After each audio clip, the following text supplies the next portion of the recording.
Semoga sinyal dia udah bagus. Ya, Said, silakan Bang, nyalakan kamera Bang. Malamnya kita coba ya Bang, tapi kalau seandainya sinyal bagus, kita pakai ini aja ya, penting pesannya ya. Kira-kira gimana? Udah bagus? Sudah Bang, sudah mendingan Bang. Bang Said, saya mau tanya dulu Bang. Abang Ya, jadi silakan. orang Islam berapa tahun Bang? Saya 34 tahun Bang. 34 tahun jadi orang Islam. Sholat, mendalami Al-Quran? Iya. Oke, Ya, Bang. apa buktinya Bang? Bisa nggak Abang membacakan atau membunyikan ayat-ayat ketika Anda sholat atau bagaimana? Untuk mengindikasi, bukan untuk nyuruh Islam ya, tetapi untuk membuktikan atau mengindikasikan bahwa memang benar Anda pernah 34 tahun jadi orang Islam. Silakan Bang. Ya, saya coba ya, mudah-mudahan saya masih hafal, soalnya sudah 5 tahun saya bertobat ya. Coba kita, saya buka baca surat ayat kursi. Allah la ilaha illa huwal hayyul qayyum la ta'khuduhu sinatu wa la naum lahu ma fis samawati wa ma fil ard man dzalladzi yashfa'u indahu illa bi idni ya'lamu ma baina aydihim wa ma khalfahum wa la yuhituna bi syai'in min ilmihi illa bima syaa wa syi'a kursiyyus samawati wal ard wa la ya'uduhu hifdzuhuma wa huwal aliyyul azim. Sah. Bismillahirrahmanirrahim. Sah Bang, udah sah. Dah. Cukup Bang, cukup, udah sah. Sudah sah. Oke, Bang. Saya on cam ya Bang ya, saya on cam ya. Oke, baik. Karena agak ini jadi. Ya, boleh. Karena sudah dikonfirmasi ya. Oke Bang, jadi sekarang ini Abang ini sudah jadi orang Kristen. Ya, puji Tuhan Bang, puji Tuhan. Sudah 5 tahun. Puji Tuhan, baik Bang. Jadi apa kira-kira Bang pesan Abang kepada orang-orang yang mungkin pernah atau dalam proses menjalani perjalanan seperti yang Anda sudah pernah lakukan Bang? Apa kira-kira pesan Anda kepada mereka Bang? Karena ada banyak sekali Bang orang-orang yang sudah mulai meragukan agama Islam, mereka pengen masuk Kristen tetapi masih ada penghalang-penghalang sehingga mereka masih menunda-nunda. Apa pesan Anda kepada mereka Bang? Silakan. Ya, yang pertama adalah bahwa kita harus akui, terutama saya pribadi, pada saat saya menjadi seorang muslim, saya bukan tidak bisa mengaji, melainkan memang saya tidak pernah mencari tentang makna apa yang saya baca. Jadi selama saya jadi Islam, memang saya selalu mengaji. Bahkan kami setiap malam Jumat itu selalu salat maghrib ya sama istri, itu selalu rutin kami membaca, menghadiahkan ya surat Yasin kepada kerabat-kerabat kita yang sudah meninggal. Itu kami rutin. Tetapi memang kadang-kala kami tidak pernah berusaha mencari tentang apa makna di dalam original teksnya itu. Nah, tibalah saatnya pada saat itu terjadi ya, karena memang waktu saya lulus dari SD ya, Bang Edi, saya kemudian 3 tahun ya mondok di Madrasah Sanawiyah ya pada saat itu 3 tahun ya. Jadi saya selama menjadi seorang muslim ya, saya dibilang di dalam ibadah ya taat. Artinya memang saya bolong-bolong itu mungkin hanya terhitung. Jadi artinya baik sholat tahajud, sholat duha itu masih saya menjalankan itu walaupun saya sudah punya istri. Jadi artinya ini kegiatan yang rutin saya lakukan sampai saya memiliki seorang istri dan anak. Ini masih rutin. Bahkan saya setelah punya istri pun dan anak, saya masih ikut pengajian tausiah setiap malam Jumat ya, saya ikut. Ya. Jadi artinya adalah pada saat kebenaran itu datang kepada keluarga kami, memang ini suatu hal mujizat ya, mujizat Pak Edis. Bahkan saya sendiri pun nggak pernah mimpi untuk menjadi orang Kristen. Karena memang secara pribadi saya menolak. Bahkan kalau jujur, saya sangat menertawai ya, saudara-saudara waktu itu, gimana mereka nyembah Tuhan. Orang Tuhan yang metong itu pertanyaan saya dari dulu. Tapi memang lagi-lagi memang bukan Tuhan yang memilih ya, bukan kita yang memilih, tapi memang itulah cara Tuhan untuk membukakan kita, itu nyata. Jadi awalnya itu kakak saya Bang Edis menikah dengan salah seorang dari Katolik ya. Kemudian karena kami tidak merestuinya, pacarnya ini kemudian masuk Islam, menikah secara Islam. Karena kalau nggak menikah secara Islam, kami nggak akan setuju kan, artinya mereka menikah secara Islam. Nah, selang waktu 2 tahun, saya selalu ingatkan kakak saya bilang, ajari dia sholat, saya bilang ajak dia untuk percaya, karena memang kami dari kecil didik untuk ngaji gitu. Baik walaupun kakak saya nggak pernah mondok, tapi ya dia juga adalah muslim yang taat. Tetapi 2 tahun kemudian yang saya kaget adalah kok tiba-tiba malah saya tahunya dari kakak saya yang kedua bahwa dia sudah pindah agama. Sakit hati saya teman-teman ya, kecewa, saya juga sama kecewa. Bahkan saya secara pribadi sudah mengklaim bahwa saya tidak pernah mengakui kakak saya ini. Malu teman-teman ya. Bahkan ini menjadi suatu hinaan bagi kami keluarganya, karena ini jadi olok-olokan baik di dalam keluarga maupun di dalam tetangga, bahkan saya mau beli rokok aja ke warung malu, ya karena ini merupakan suatu aib. Nah, akhirnya saya marah, saya kesal, akhirnya terjadilah penolakan dari keluarga kami sampai akhirnya selama 2 tahun setengah. Jadi 2 tahun setengah ini kami nggak ada komunikasi. Nah, dia dibuang dari keluarga dan nggak ada komunikasi, dan disitulah cara Tuhan ya. Jadi artinya pembelaan dari Tuhan itu memang nyata. Pada saat 2 tahun setengah ini mungkin di sini kami merasakan rindu, saya juga sama, dia gimana kabarnya, karena nggak ada komunikasi sama sekali. Apalagi orang tua saya ya, saya pun sebagai adiknya merasa kehilangan gitu kan. Pengen tahu kabarnya dia di mana, nggak tahu kami selama 2 tahun setengah itu. Sampai akhirnya saya juga gimana ya orang tua saya melahirkan ini gitu kan. Dan disitulah saya belajar membuka hati, Bang. Saya bilang saya mau nerima dia. Jadi artinya saya bilang agama itu bukan suatu paksaan, saya bilang. Jadi kalau memang dia memilih untuk untuk memilih keyakinannya, saya bilang kenapa kami sebagai keluarga yang harus menghakimi dia? Saya bilang kenapa nggak Allah turun langsung dan menghakimi dia gitu. Sehingga penghakiman itu dilimpahkan kepada kita walaupun secara hati kita sakit pada saat itu, Bang, kehilangan keluarga kita. Dan saya situ bertanya-tanya Tuhan, saya bilang Allah, jika memang engkau Tuhan yang Maha Kuasa, kenapa enggak kau hukum kakakku? Kenapa kami yang kau pakai menjadi penghukuman bagi kakakku? Saya yakin dia juga rindu gitu, pengen pulang. Dan akhirnya selama 2 tahun setengah itu kami dipulihkan lewat mujizat kesembuhan orang tua saya. 2019 ya, pada saat COVID varian Delta itu terjadi mujizat luar biasa. Nah kami dipulihkan, kakak saya juga pulang pada saat orang tua saya sakit. Saya singkat aja ya Bang Edis ya, saya singkat. Nah disitulah mujizat itu nyata, ya nyata. Karena waktu itu orang tua saya udah nggak ada harapan untuk hidup, tapi memang berkat doa kemudian bisa pulih kembali. Nah disinilah saya melihat dan menyaksikan waktu itu, saya bilang luar biasa ya doanya orang Kristen. Itu saya menyaksikan dengan mata itu, bahkan mengakui bahwa itu adalah mujizat. Tetapi apakah mujizat ini membuka hati saya? Tidak teman-teman, tidak. Masih berkeras ya? Masih berkeras, walaupun saya melihat itu. Bahkan akhirnya pada saat kami dipulihkan, kami akhirnya ditukar nomor ya, kami dipulihkan, kami komunikasi. Ada di titik saya tuh pengen ngajak kakak saya balik lagi. Bayangkan itu. Saya mau telepon kakak saya bilang saya mau bawa kakak saya balik lagi. Dia nggak mondok, saya mondok gitu kan. Saya mau coba dan saya pengen ngasih pemahaman kepada dia supaya dia balik lagi. Itu padahal saya sudah melihat mujizat. Nah malam itu saya telepon Bang, malam itu saya telepon. Tetapi luar biasanya Tuhan, saya tanya, apa yang membuat kakak itu menjadi orang Kristen? Dan pada saat dia menjelaskan itu saya sangat kaget lihat kesaksiannya. Jadi kakak saya itu kan memang bergerak usahanya di bidang perhotelan. Dan di dalam teman-temannya itu ada beberapa teman yang memang non muslim. Abang tahu ya zaman Ahok 212 ya, 212. Saat itu kan orang-orang muslim berkumpul kan membela agamanya, dan nggak sengaja dia melihat status dari temannya. Ya gini, jadi statusnya itu adalah masa Tuhan kok dibela, bukan yang harus membela Tuhan itu kita ya. Nah kakak saya nggak sengaja baca status itu, sehingga dia merenung. Ya juga ya, kalau Tuhan itu Maha Kuasa, kenapa Tuhan harus dibela? Bukan yang harus membela Tuhan itu kita ya. Dari situ akhirnya dia bertanya sama teman ini sampai akhirnya diajak ke pendeta, dan akhirnya coba saya pengen tahu gimana ibadahnya Kristen. Dibawalah ke gereja. Untuk ibadah. Ya karena waktu itu gerejanya kan memang aliran karismatik Bang. Dan di situ dia cerita, saya nggak ngerti gitu. Padahal itu musik sukacita ya, sorak-sorai. Tapi pada saat pujian itu dia malah nangis Bang. Loh saya bilang kok bisa? Apa yang membuat kakak nangis? Harusnya kan heran gitu dengan ibadahnya kan. Tapi kok ini nangis? Apa yang membuat kakak nangis? Saya bilang. Saya nggak ngerti. Pokoknya waktu itu saya sedih aja, nggak ketahan gitu air mata itu. Saya bilang kok bisa ya? Apa? Saya kan pakai logika mikirnya ya. Kok bisa ya? Saya juga nggak ngerti. Nah akhirnya kakak saya dibawa ke ruangan setelah ibadah itu, dan akhirnya mereka mengatakan bahwa itu adalah zaman Roh Kudus. Kakak saya juga belum percaya. Dan akhirnya dia dengan pergumulan itu dibuat gelisah lewat itu. Akhirnya dia memutuskan untuk coba saya datang lagi kedua kali. Sampai akhirnya dia menemukan kedamaian itu di ibadah yang kedua. Dan akhirnya dia memutuskan untuk percaya. Di situ saya bengong Bang. Jadi awalnya yang niat saya mau ngajak kakak saya balik lagi, ternyata saya kok bisa ya? Kok bisa itu? Pertanyaan saya sampai ngeblank saya. Dan akhirnya dia menanyakan kepada saya tentang mujizat waktu itu. Coba saya mau tanya, mujizat itu apa sih?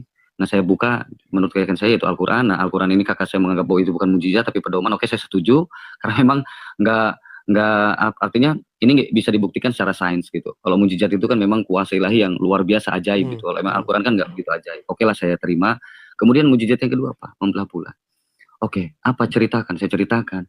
Saat Nabi mendeklarasikan kenabiannya, banyak orang-orang Quraisy itu nggak percaya, dan kemudian sampai mereka bertanya kepada pendeta Yahudi pada saat itu. Dan kata pendeta Yahudi bahwa kalau memang dia adalah nabi, harusnya dia dapat melakukan mujizat itu. Akhirnya dibawalah Mr. M ini kepada pendeta Yahudi, dan akhirnya dia terdiam pada saat ditanya, maka turunlah wahyu, tunjuklah bulan itu dengan jarimu, maka dengan izin Allah bulan itu akan terbelah. Nah, sekarang pertanyaan saya cuma, siapa saksinya? Saya bilang, saksinya orang-orang Quraisy dan pendeta Yahudi, itu yang tertulis. Namanya memang nggak disebutkan namanya. Saya harus jujur kan? Ya, oke. Yang melihat bulan siapa aja? Ya semua dunia melihat bulan. Kenapa? Sumber yang lain nggak ada. Saya bengong, Bang. Saya bengong pada saat itu. Ya juga ya, kenapa kok sumber lain nggak ada? Nah, melalui ini, saya kemudian bertanya-tanya, Bang. Kemudian saya coba gali informasi-informasi tentang ajaran Islam. Awalnya cuma itu, teman-teman. Sederhana kan? Dan di situ saya menemukan ketidakbenaran ya.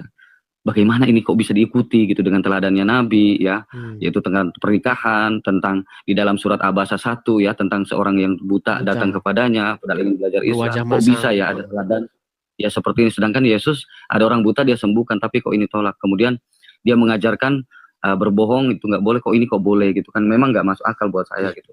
Kok begini lah, dari itulah saya mulai ragu, Bang, nggak sholat.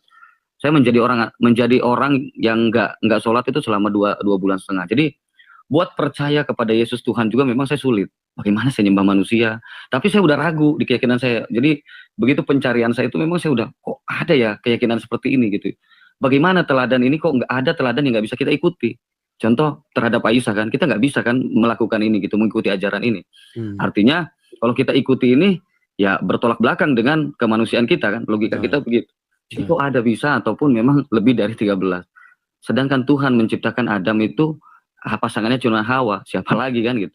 Nah, disitulah saya kemudian ragu, Pak. 2 bulan setengah saya udah nggak sholat, istri saya sama sholat, orang tua saya juga nggak sholat, saya diajak, saya bilang enggak, saya udah nggak yakin.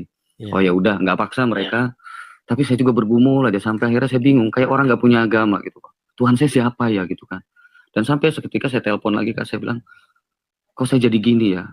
Gitu. Untuk balik lagi ke keyakinan saya ragu, tapi saya untuk percaya bahwa Yesus adalah Tuhan. Saya bilang saya juga bagaimana gitu, hati saya nolak gitu kan. Kok saya menuhankan manusia gitu. Dan akhirnya apa yang kakak saya bilang, sama, kakak juga pernah di situ. Terus apa yang saya harus lakukan? Saya bilang, kamu berdoa. Kamu berdoa. Anggap kamu sekarang sedang mencari Tuhan, dan kamu nggak tahu Tuhan mana yang kamu sembah ini adalah Tuhan yang benar. Semua agama mengaku punya Tuhan dan Tuhannya berbeda. Tetapi hanya ada satu Tuhan yang benar. Cari sama Tuhan. Kamu berdoa sama Tuhan, minta sama Tuhan, tunjukkan siapa Tuhan yang benar. Pada saat kamu berdoa, kakak yakin bahwa kamu akan menemukan Tuhan itu. Dan saya coba, Bang.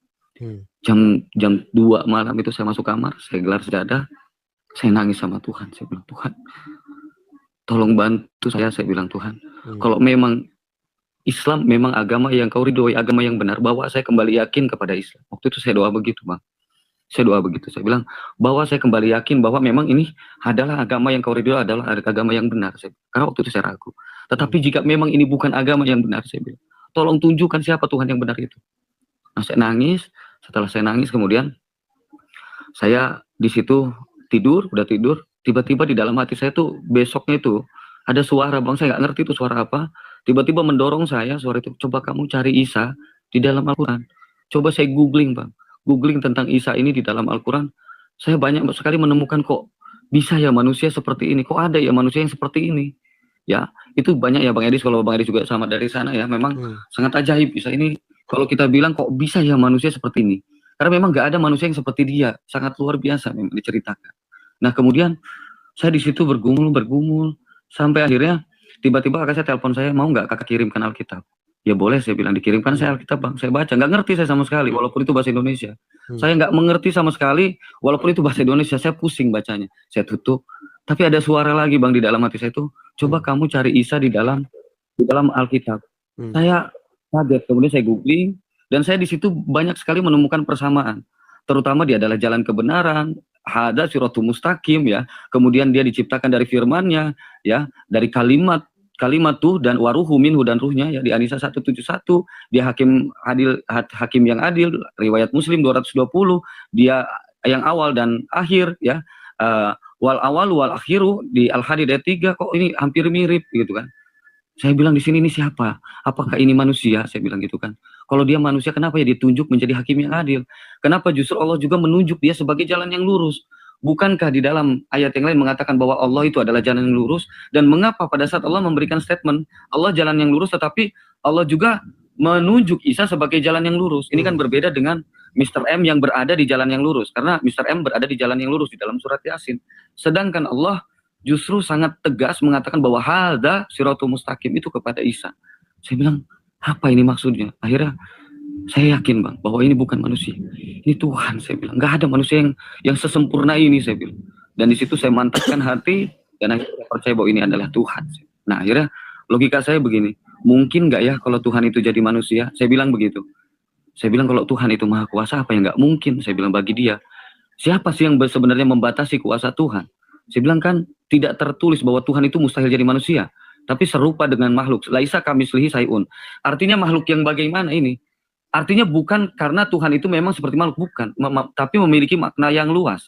Jadi makhluk yang disebutkan adalah makhluk seperti yang ada di dunia ini gitu, seperti ciptaannya gitu. Tetapi kalau kita lihat, laisa kamislihi itu memiliki makna yang luas, Pak. Nah, disitulah yang saya akhirnya yakin bahwa ini bukan makhluk yang seperti disebutkan ini. Saya bilang ini makhluk yang keluar dalam dirinya, makanya domirnya, domirhu ya. Wa kalimatu dan waruhu minhu, domirhu. Artinya kalau domirhu itu kan keluar dari dalam dirinya, kepemilikan dalam dirinya. Artinya kalau dia keluar dalam diri Allah, berarti apakah dia juga bukan disebut dengan Allah? Nah itu akhirnya saya yakin bahwa ini adalah manusia. Dan kemudian saya terjemahkan Bang, ada di dalam An-Nisa itu subhanahu ayakulalahu walad, betul Bang Edis ya. Kemudian saya coba, karena di dalam kurung itu kan tafsir ya, saya coba klik Bang, saya copy, saya blok, dan kemudian saya terjemahkan, dan artinya sangat luar biasa Bang. Jadi original teksnya begitu saya blok, subhanahu ayakulalahu walad, artinya apa Bang? Maha suci Allah memiliki anak. Itu arti yang benar. Di dalam An-Nisa 171.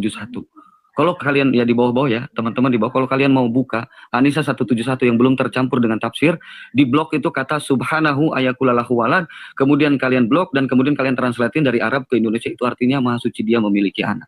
Artinya itu. Nah, di situ saya yakin Bang, dan kemudian saya memutuskan, saya percaya.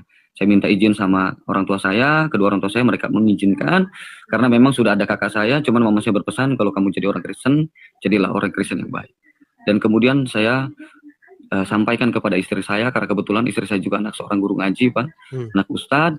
Saya bilang, saya yakin bahwa ini adalah agama yang benar. Saya yakin bahwa inilah kebenaran. Saya bilang, saya mau jadi orang Kristen. Istri saya minta pisah, Pak. Saya diam. Kemudian lain waktu saya juga ngomong lagi sama dia. Saya bilang, saya udah percaya, karena gelisah saya dibuat pada saat itu. Saya pengen tetap ikut Yesus. Begitu saya ngomong lagi, dia tetap minta pisah. Dan kemudian yang ketiga saya bilang, saya ada dorongan untuk berdoa di dalam hati saya, coba kamu berdoa. Dan akhirnya saya coba ambil Bang, berdoa malam hari ya, saya kembali, saya masuk kamar, saya gelar sajadah, saya sila, saya angkat tangan, saya bilang begini, Tuhan Yesus, kalau memang Engkau adalah Tuhan yang benar, menciptakan alam semesta ini Tuhan, Engkau begitu mudahnya, waktu itu saya belum dibaptis Bang. Engkau juga Tuhan mampu membalikan istri saya agar dia bisa menerima saya menjadi orang Kristen. Itu doa saya kepada Tuhan. Karena saya udah punya 2 anak Bang Edis. Waktu itu saya bingung gitu loh, antara ikut Tuhan yang benar atau memang pisah. Saya bingung gitu. Saya berdoa dan akhirnya saya nangis sama Tuhan. Setelah saya berdoa, selesai saya berdoa, tiba-tiba di dalam hati saya itu kayak seolah ada keikhlasan. Ya udah Tuhan, saya mau coba ngomong sekali lagi sama istri saya. Kalau memang saya bicara sama istri saya, dia tetap minta pisah, maka saya jujur Tuhan, saya akan ikut Engkau Tuhan. Saya bilang.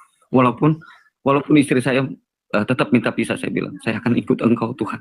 Karena bagi saya ikut Tuhan yang benar itu adalah Tuhan yang utama. Sekalipun konsekuensinya saya harus kehilangan. Bilang, saya berapa lama lagi sih? Karena pada saat saya tidak ikut Tuhan yang benar, maka surganya pun tidak akan benar. Itu akhirnya saya berdoa dan seolah-olah kayak Tuhan atur Bang. Kayak Tuhan atur sampai tiba waktunya, karena rumah saya waktu itu dekat dengan pantai. Saya kemudian jalan ke pantai. Dan kemudian tiba-tiba itu dorongan itu ada. Coba kamu ngomong. Dan saya ngomong sama istri saya bilang, Bun, saya mau jadi orang Kristen. Itu ketiga kali saya ngomong. Istri saya terdiam, sampai kemudian saya ngomong sampai ketiga kali, gimana? Dan istri saya cuma bilang, apa? Ya udah, kalau memang ayah mau jadi orang Kristen, ya udah, nggak apa-apa. Ya nggak apa-apa, bagaimana? Saya bilang, ya nggak apa-apa. Mungkin berat ya, tapi ya nggak apa-apa. Ya nggak apa-apa gimana? Ya udah, Bunda terima ayah menjadi orang Kristen. Bunda terima, Bunda ikhlas ayah menjadi orang Kristen. Tetapi dengan satu syarat, jangan pernah ajak-ajak Bunda untuk menjadi orang Kristen. Waktu itu saya senang sekali, saya bahagia waktu itu. Nggak apa-apa Tuhan, sekalipun memang dia nggak percaya, tapi saya percaya. Dan itu 1 tahun kami jalani berbeda agama. Waktu sholat dia sholat, waktu ngaji dia ngaji. Saya suruh gitu bang. Tetapi luar biasa, di situ saya selalu berdoa. Karena saya nggak bisa ngapa-ngapain, saya terikat komitmen itu. Saya bilang, saya mau Tuhan ngizinin, tetapi saya nggak punya upaya karena saya terikat komitmen sama istri saya. Saya terus, bun sholat. Saya bilang kalau malam Jumat bun ngaji. Saya bilang. Akhirnya saya selalu berdoa dan bahkan saya puasa. 1 tahun itu kami lalui, tiba-tiba apa yang mendorong dia menantang Tuhan Yesus, dan itulah di situ mujizat itu terjadi. Dia nantang Tuhan dan kemudian dijawab sama Tuhan, dan melalui kesaksian istri saya itu akhirnya kedua orang tua saya yang dipulihkan kesehatannya terbuka, dan kami akhirnya dipulihkan semuanya, dan kemudian kami bertobat. Jadi pada saat melalui kesaksian istri saya, orang tua saya, keponakan saya, dan anak-anak saya kemudian terbuka jadi 6 orang, kami diselamatkan, puji Tuhan. Jadi pesan saya bagi buat teman-teman di bawah yang belum percaya, artinya kalian sebenarnya tahu kebenaran atau ketidakbenaran itu kalian tahu. Tetapi saya percaya bahwa di dalam hati kalian tuh bingung antara memilih Tuhan yang benar atau kalian mendapat persekusi atau kalian mendapat kucilan daripada keluarga kalian. Ingat ya, istri saya sampai saat ini tidak diterima sama keluarganya. Bahkan kalau saya bilang dibuang. Tetapi dia merasakan damai sejahtera pada saat dia mengikut Tuhan yang benar. Artinya jangan takut tentang kebenaran itu sendiri, karena kebenaran yang benar, dia bisa membela dirinya sendiri. Tuhan yang benar bisa membela anak-anaknya. Nggak perlu takut. Kita bukan ikut makhluk, melainkan ikut Tuhan yang benar. Jadi Tuhan yang benar tidak perlu dibela, teman-teman. Tuhan yang benar bisa membela kebenaran itu sendiri. Contohnya saya dulu melakukan pengusiran, tetapi kekristenan itu bertumbuh bukan membawa pedang, melainkan lewat kasih karunia-Nya saya diselamatkan. Pada saat saya menghina anaknya, yaitu kakak saya yang percaya, dia bukan membalas kejahatan saya, melainkan Tuhan melalui kasih karunia-Nya justru menyelamatkan kami sekeluarga. Itulah kekristenan yang bertumbuh. Jadi artinya jangan takut, teman-teman yang di bawah, jangan takut untuk keluar. Kalian ikut Tuhan yang benar. Hidup di dunia ini terhitung. Tujuan kita adalah setelah kematian. Itu poinnya, teman-teman. Jadi itu yang harus kalian pikirkan saat kalian masih hidup, karena setelah kematian tidak ada pertobatan. Terima kasih Bang Edis. Dari saya, Bang Edis, saya selalu ikuti narasi kajian Bang Edis, sangat luar biasa di dalam pelayanannya. Jadi artinya Bang Edis tetap semangat memberitakan kebenaran. Saya turut mendoakan agar Tuhan selalu memakai Bang Edis menjadi perpanjangan Tuhan, menjadi memperluas kerajaan Tuhan melalui alatnya Bang Edis. Tuhan kiranya Engkau kasih hikmat, kecerdasan kepada Bang Edis agar Kau pakai Bang Edis ini menjadi alatmu Tuhan. Terima kasih Bapak. Dari itu aja Bang Edis dari saya. Bang Edis tetap semangat, teman-teman di bawah juga tetap semangat ya. Shalom Bang Edis. Shalom, selamat siang Bang Said. Maju terus ya. Selamat siang.